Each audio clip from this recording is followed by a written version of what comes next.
बच्चों, आज हम लोग पढ़ेंगे निर्देशांक ज्यामिति के बारे में। निर्देशांक ज्यामिति 10th क्लास का एक बहुत ही महत्वपूर्ण टॉपिक है।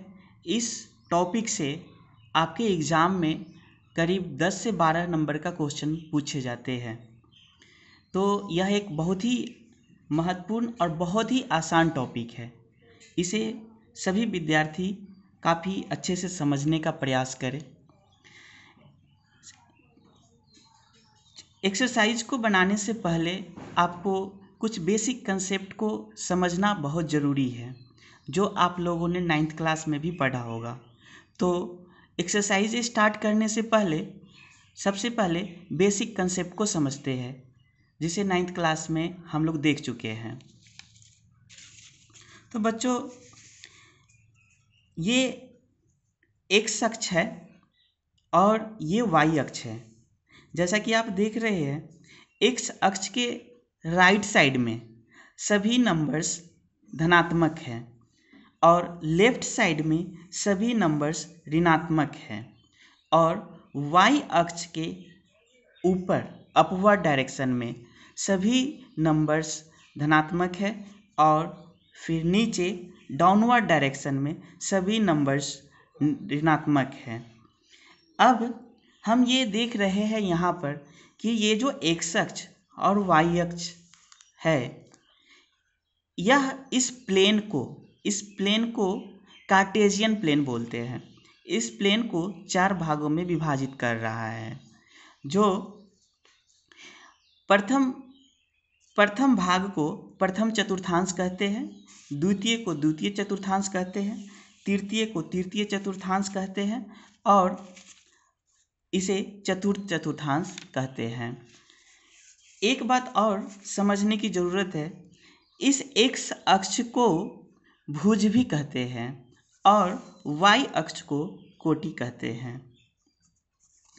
तो बच्चों, ये एक्स अक्ष और वाई अक्ष पे नंबर्स को कैसे निर्देशित करते हैं, ये हम लोगों ने देखा। अब देखेंगे कि किसी बिंदु का निर्देशांक कैसे निर्धारित करते हैं। तो एक बिंदु लेते हैं, जैसा कि आप देख रहे हैं, यहाँ पे एक बिंदु है ए। इस ए बिंदु का निर्देशांक 5 और 4 है। ये 5 और 4 कैसे हुआ, इसे समझने का प्रयास करेंगे।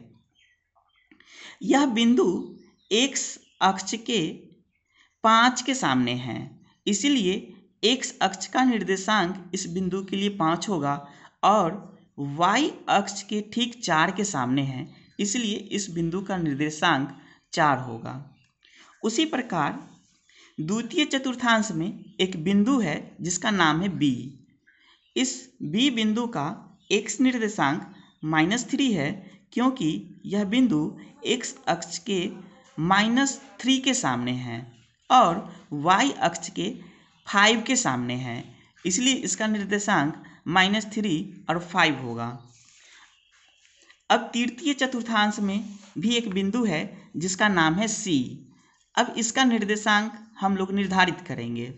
अब देखते हैं कि यह बिंदु सी एक्स अक्ष के -6 के सामने है, तो इसका एक्स निर्देशांक -6 और वाई निर्देशांक -5 होगा, क्योंकि यह वाई अक्ष के -5 के सामने है। इसी प्रकार चतुर्थ चतुर्थांश में भी एक बिंदु है डी, जिसका निर्देशांक 4 और -6 है, क्योंकि यह बिंदु एक्स अक्ष के 4 के सामने है और वाई अक्ष के -6 के सामने है। तो इस प्रकार से हम किसी बिंदु का निर्देशांक फिक्स करते हैं। अब इसमें जो एक महत्वपूर्ण बात समझने वाली है, गौर करने वाली है, वह यह है कि प्रथम चतुर्थांश में कोई भी बिंदु जो होगा, उसका जो साइन है वो दोनों प्लस प्लस में होगा, यानी कि एक्स अक्ष भी धनात्मक होगा और वाई निर्देशांक भी धनात्मक होगा। उसी प्रकार से द्वितीय चतुर्थांश में एक्स निर्देशांक माइनस में होगा और वाई निर्देशांक प्लस में होगा। तृतीय चतुर्थांश में एक्स निर्देशांक माइनस में होगा और y निर्देशांक भी माइनस में होगा, और चतुर्थांश में x निर्देशांक प्लस में होगा और y निर्देशांक माइनस में होगा। इस प्रकार से यहाँ आप देख रहे हैं कि प्लस प्लस कहने का मतलब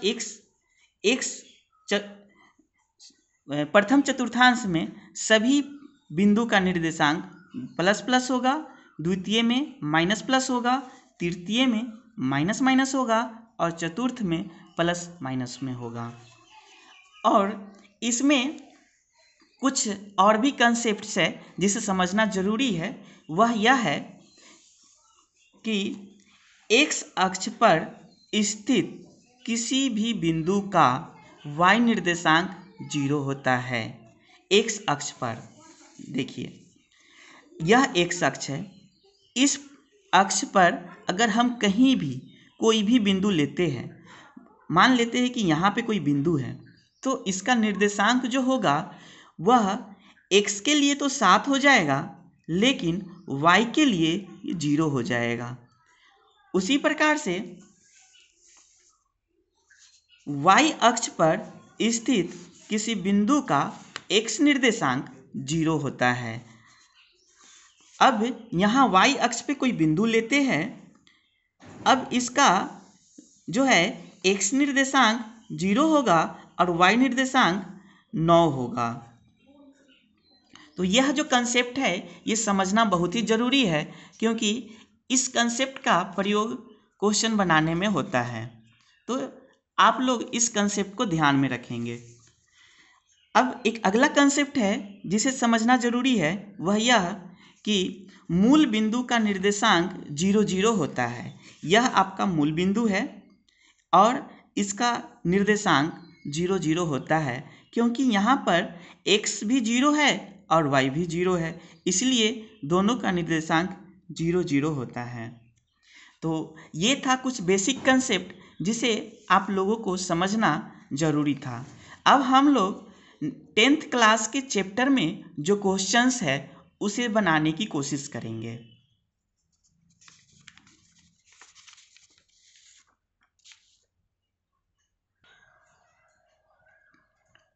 तो बच्चों, चैप्टर स्टार्ट करने से पहले निर्देशांक ज्यामिति में जो सूत्र प्रयोग होने वाले हैं उस सूत्र को अभी पहले देखेंगे। तो सबसे जो पहला चैप्टर है उसमें आपको दूरी सूत्र का प्रयोग होगा। दूरी सूत्र होता है √x2 - x1 का whole square plus y2 - y1 का होल स्क्वायर। जो दूसरा चैप्टर है उसमें आपको विभाजन सूत्र और मध्य बिंदु सूत्र का प्रयोग होगा। और जो तीसरा चैप्टर है उसमें आपको त्रिभुज का क्षेत्रफल का फार्मूला यूज होगा। तो हर चैप्टर में जो फार्मूला यूज होगा उस समय मैं आपको बताऊंगा। अभी आपको जो चैप्टर पढ़ना है उस चैप्टर में सिर्फ दूरी सूत्र का ही प्रयोग होगा। तो दूरी सूत्र को सबसे पहले समझेंगे और इसको प्रयोग करके हम कैसे क्वेश्चन बनाएंगे उसे समझने का प्रयास करेंगे। तो दूरी सूत्र बच्चों यही होता है और इसे आप सभी को याद कर लेना है। दूरी सूत्र बराबर x2 - x1 का whole square plus y2 - y1 का होल स्क्वायर। अब एक उदाहरण के द्वारा समझने का प्रयास करते हैं। जैसे एक बिंदु है A और दूसरा बिंदु है B। बिंदु A का निर्देशांक है x1 और बिंदु B का x1 y1 और बिंदु B का निर्देशांक है x2 y2। इस दो बिंदुओं के बीच की जो दूरी है, इस दोनों बिंदुओं को मिलाने से जो रेखाखंड हमें प्राप्त हो रहा है उसी का दूरी निकालते हैं हम लोग इस फार्मूला से। तो ये इसी के आधार पर हम फार्मूला लिखेंगे। वह फार्मूला हमारा यह है x2 - x1 का whole square plus y2 minus y1 का होल स्क्वायर। अब एक एग्जाम्पल लेते हैं हम। एक बिंदु है A और एक बिंदु है B। बिंदु A का निर्देशांक 3, 4 है और B का निर्देशांक 5, 6 है। अब इसका निर्देशांक हमें पता है। अब इसके सहायता से हम इसका बिंदु A से बिंदु B के बीच की दूरी ज्ञात करेंगे। बिंदु A बराबर है 3, 4 और B बराबर है 5, 6। बच्चों, हमें यहाँ पे हमेशा ध्यान रखना है कि किसी भी बिंदु का जो पहला निर्देशांक होता है वह x निर्देशांक होता है और जो दूसरा अंक होता है वह y निर्देशांक होता है। तो इस प्रकार से हमारा यहाँ पर x1 का वैल्यू हो गया 3 और y1 का वैल्यू हो गया 4 और यहाँ पर x2 का वैल्यू हो गया 5 और y2 का वैल्यू हो गया 6। अब हम इसको फार्मूला का यूज करके हम इसका दूरी ज्ञात करेंगे। तो दूरी सूत्र जैसा कि हम जानते हैं होता है, हमें निकालना है AB, यानी A पॉइंट A और पॉइंट B के बीच दूरी निकालना है। तो AB बराबर होता है x2 माइनस x1 का whole square plus y2 minus y1 का होल स्क्वायर। अब हम x1 x2 y2 y1 सभी का वैल्यू हम यहाँ पे रखेंगे। x2 का वैल्यू है 5 और x1 का वैल्यू है 3।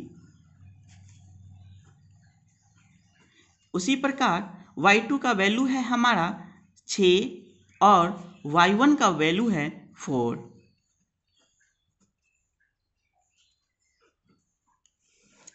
अब यहाँ पर एक सिंपल कैलकुलेशन है जिसे करेंगे हम लोग।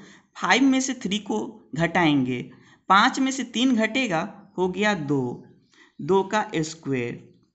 फिर 6 में से 4 को घटाएंगे, हो गया 2, 2 का स्क्वायर। 2 का स्क्वायर हो गया 4, फिर 2 का स्क्वायर हो गया 4। अब इस 4 और 4 को ऐड करेंगे, इस 4 और 4 को ऐड करेंगे तो हो जाएगा 8 और 8 को जब हम अभाज्य गुणनखंड निकालेंगे इस प्रकार से, जो कि हम लोग पीछे पढ़ चुके हैं, 2 4 जा 8, 2 2 जा 4 means 8 √8 equal to 2 into 2 into 2, 2 का स्क्वायर इंटू 2। अब जैसा कि हम जानते हैं जिस नंबर का स्क्वायर हो जाता है, जोड़ा लग जाता है, वह रूट के बाहर आ जाता है और जिसका जोड़ा नहीं लगता है वह रूट के अंदर ही रहता है। इस प्रकार से हमारा आंसर आया 2√2। चूँकि यहाँ पे कोई मात्रक नहीं है, कोई यूनिट नहीं है, इसीलिए हम यहाँ पे यूनिट में हम मात्रक लिख सकते हैं या फिर इकाई लिख सकते हैं। यही हमारा आंसर हुआ।